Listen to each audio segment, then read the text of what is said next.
MND, motor neuron disease, SLE, MS, HLB27, ANA, AVN और ऐसे ही liver kidney failure, type 1 diabetes, कुछ ऐसी बीमारियां हैं जिनके बारे में मॉडर्न मेडिकल साइंस में क्योर तो बहुत बड़ा शब्द है, उसका सस्टेनेबल ट्रीटमेंट भी नहीं है कि आदमी को एक बार ये बीमारी हो गई तो बच जाएगा।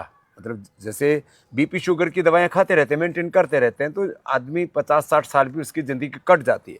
लेकिन MND होने के बाद तो लगभग कितने दिन की उम्र बोल दी थी भाई आपको? 3 से 4 साल बोला था। 3 से 4 साल, 5 साल भले जीवन बचा है।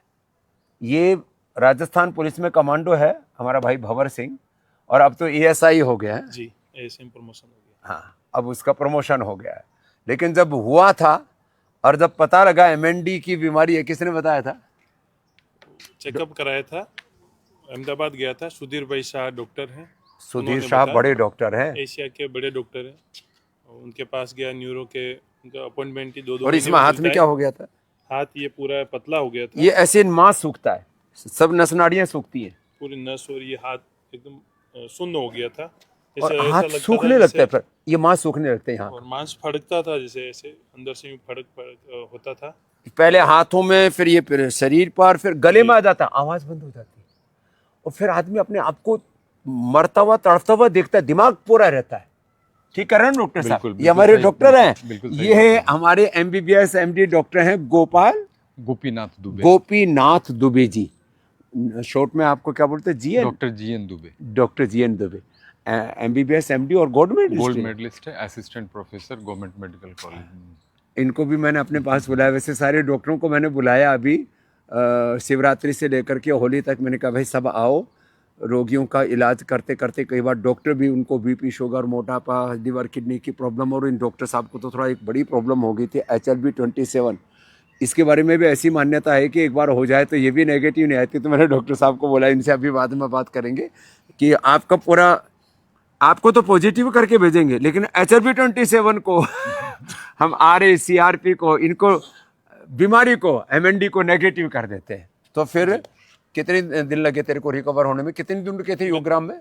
मैं पिछली फर्स्ट टाइम आया योगग्राम में, तब मैं 12 दिन रुका था, और उसके बाद मैं सेकंड बार। लेकिन हौसला इसमें इतना था कि मैंने इसको कहा, बेटा देख, जो आज तक सुना हुआ उसको भूल जा। जैसे महर्षि दयानंद को गुरु विरजानंद ने कहा था ना मथुरा में, कि जो जो आज तक पढ़ा है उसको भूल जा, जो मैं बता रहा हूँ उसको कर। तो ये मैंने कहा तू सारी बातें भूल जा, जो मैं बोल रहा हूँ उसको कर। इसने किया, और औषधि क्या क्या ली? इम्यूनोग्रिड और न्यूरोग्रिड खाली पेट लेता था, इम्यूनोक्वाथ और मेदाक्वाथ भी लेता था, हाँ, और स्प्रिलुना, हाँ, मेदावटी, ओमेगा और मोरिंगा, ये खाने के बाद लेता था। और शाम को अश्वगंधा सत्तावर और हल्दी वाला दूध, वो लेता था। और सूर्य नमस्कार कितना करने लग गया था यहाँ रहते रहते ही? उस समय मैं यहाँ ले रहते थे 20 से 25 तक आ गया था मैं। और अब कितना करते हो डेली? अब 50 एक साथ कर लेता हूँ, फिर थोड़ी देर बाद 50 और कर लेता हूँ। 2 राउंड में 50-50 करके 2 शिफ्ट में 100 बार सूर्य नमस्कार। और भुजंगासन? भुजंगासन 50 लगातार, फिर थोड़ी देर बाद फिर 50 और कर 100 वो करिया ही करो जी, नियमित। और अब आपके सामने खड़े हुए। ये बात कब की है? ये 2021 अक्टूबर 2021 की। अब इस बात को अब 4 साल हो गए, 5वां साल लग रहा है। फर्स्ट टाइम उस टाइम गूगल पे देखा था, उससे देख के तो लगा कि अब तो जीवन मरेगा। खत्म ही है। और उसके बाद कभी बीमारी के बारे में देखा ही नहीं, और अब दिमाग ही नहीं लगा। MND तो उधर दिमाग ही नहीं लगा, उधर से दिमाग हटा दिया। जब रिकवर होना शुरू हुआ तो फिर कहा पूरा ठीक ही करेंगे इसको। अब तो इसको सर्दी जुकाम बुखार भी नहीं होता, BP शुगर, गैस, कब्ज, एसिडिटी भी नहीं, मैंने कोई लाइफस्टाइल डिजीज नहीं। MND तो बहुत दूर की। जब बेरा पाटिया जी तो न, ये राजस्थान की जी हमारी है, क्या चंदा, जब बेरा लगा कि ये भंवर सिंह तो भंवर में फंस गया, MND होगी, और MND की बीमारी में अभी भी तेरे को ज्यादा पता नहीं। नहीं पता, मेरी बेटी ने गूगल पे देख लिया था तो वो सबसे वो रो रही, नाम में आ गई थी, उसको पता चल और फिर गया। जब तेरे को बाद में तो पता लगा होगा कुछ खतरनाक बीमारी हो गई, तब इसको लगा होगा कि भाई अब तो बालकों को कौन पालेगा और मेरा क्या होगा। हाँ? इसलिए उनके भाई के साथ दोनों हरिद्वार आए थे। अब ये आ गई है। तेरे को क्या है? मेरे वो कमर वाली L4L5 है, साइटिका पेन है। कमर वाली ये भी ठीक, तेरी तो छोटी सी बीमारी है, ये तो इसको तो ठीक कर ही देगी। बड़ी बीमारी तो इनको है, डॉक्टर साहब आप तो आप यहाँ पहली अभी दूसरा ही दिन है और मैंने सारे डॉक्टरों को बोला है भाई आप भी आ जाओ, हाँ? जी आ जाओ भाई तुम लोग भी, हाँ?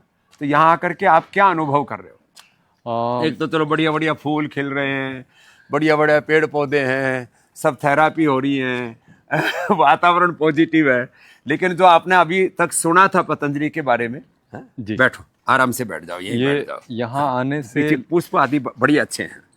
हाँ। यहाँ आने से जैसे लग रहा है प्रकृति के साथ जुड़ाव हो गया है, माँ प्रकृति की गोद में आ गया हूँ। माँ प्रकृति की गोद में आ गए। अब ब्राह्मण कुल में पैदा हुए तो ये संस्कार तो सनातन के हैं, आप में कह रहे। जी और जहाँ तक वो मैं जान पाया हूँ, बिना शरीर के डिटॉक्सिफिकेशन के किसी भी बीमारी की हीलिंग संभव नहीं है। हमारे यहाँ शास्त्र में भी पहले कहा शुद्धिकरण, बाद में सशक्तिकरण। बिल्कुल। रोग कोई भी हो, अगर आपके शरीर से विषाक्त चीजें निकल जाती हैं तो रोगों का मूल समेत नाश हो जाता है और शरीर पवित्र हो जाती है। और आपकी मेटाबॉलिज्म सही हो, एलोपैथिक साइंस के हिसाब से कहें तो आपके शरीर में रोग नहीं रुक सकते हैं। और अभी मेटाबॉलिज्म गड़बड़ हो जाता है तो टॉक्सिन्स भी बढ़ेंगे, ऑक्सीडेंट्स बढ़ेंगे, इन्फ्लेमेशन बढ़ेगा, और ये inflammation is the main cause of all disease. Low oxygen supply is the main cause of all disease. Less physical exercise, stress is the main cause of all disease. Unhealthy lifestyle is the main cause of all disease. फिर ये कुछ लोग उल्टी पुल्टी चीज़ें भी खाने लग जाते हैं। Drug addiction is the main cause of all disease. Pollution और सारे रेडिएशन, सारी नेगेटिव ऊर्जा, उससे आप मुक्त हो गए तो फिर तो हीलिंग होनी है। जी बिल्कुल बिल्कुल, स्वामी जी ने बिल्कुल सही बात कही है कि inflammation is the root cause of all disease and free radicals बनते हैं शरीर में। क्या बात है। और फ्री रेडिकल्स सारे आपके शरीर के इन्फ्लेमेशन को बढ़ाते रहते हैं। और ये जो खान पान जीवन शैली बदल लें, नेचुरल फूड्स लें, जो हमारी भारतीय संस्कृति के जो भोज्य पदार्थ रहे हैं, अपने पूर्वजों ने बताया कि भाई ये भक्ष्य या भक्ष्य है, ये पथ्य या पथ्य है, बिल्कुल वो खाएं पिए वैसे ही। बिल्कुल। और जैसा कि आयुर्वेदा में बताया जाता है, दिनचर्या, ऋतुचर्या, उसके हिसाब से आहारचर्या, योगचर्या। अच्छा, आप तो एलोपैथी के पढ़े हुए हो, कहाँ से पढ़े आप? मैं दरभंगा मेडिकल कॉलेज से पढ़ा हूँ और मैं एमबीबीएस में आने से पहले 1 साल एमबीबीएस फिर एमडी किया मेडिसिन, एमडी मेडिसिन किया, एसआरशिप करी, फिर असिस्टेंट प्रोफेसर। और मैं एमबीबीएस में आने से पहले 1 साल मैंने आयुर्वेदा की भी पढ़ाई करी है। इसलिए आपने को इसके मूल तत्वों का पता है। अच्छा, मैंने सब मेडिकल फैकल्टी के जो लोग उनको भी बोला भाई थोड़ा से दिन यहाँ निकालो, लोग विदेशों में घूमने जाते हैं, इधर उधर जाते हैं, यहाँ आओ, डिटॉक्स करो, पंचकर्मा षटकर्मा करो।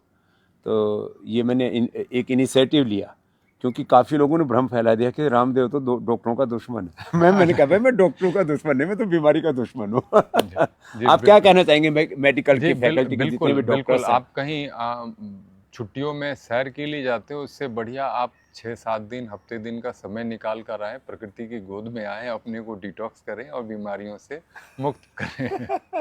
तो धन्यवाद। तो ये आज हमने इसलिए सबसे आह्वान किया कि बीमारी रोगी को, डॉक्टर को नहीं देखती हो, कोई जाति, आपकी आयु, आपके किसी भी तरह की आपकी परिस्थिति को नहीं देखती। आप गरीब हैं, अमीर हैं, बस वो तो किसी को भी हो सकते। लेकिन योग वो ब्रह्मास्त्र है। ब्रह्मास्त्र हमारे एक शब्द है ना, योग वो ब्रह्मास्त्र है जिससे आप सारी बीमारियों से अपने आप को प्रोटेक्ट भी कर सकते हैं और बीमारियां होने के बाद उनको पूरी तरह से हरा भी सकते हैं।